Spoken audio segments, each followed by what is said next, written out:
Shout out to Vanessa Van Edwards at Science of People because she's been doing research right now on this concept of the self-narrative. And the self-narrative is essentially the story that we tell ourselves about ourselves, okay?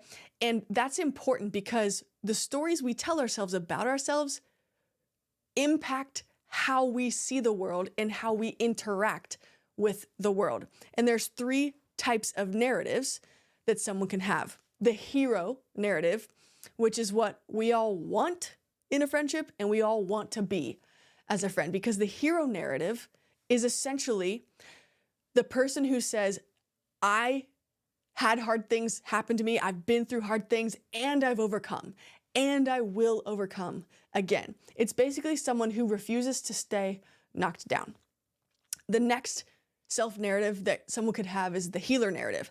Now, on the surface, this looks like an incredible one because it's someone who is incredibly giving and incredibly sacrificial, almost to their own demise.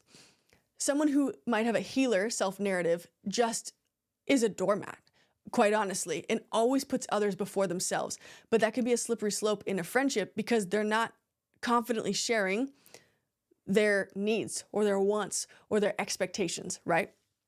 And the worst type of self-narrative that one could have is the victim narrative, which is basically, can you believe what's happened to me?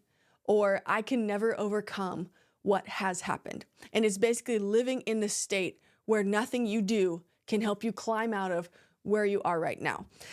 People with a victim narrative are often considered toxic, draining, energy vampires. They've all been called names like that. And just a heads up, this is a great point for self-reflection too, because this might be us, right?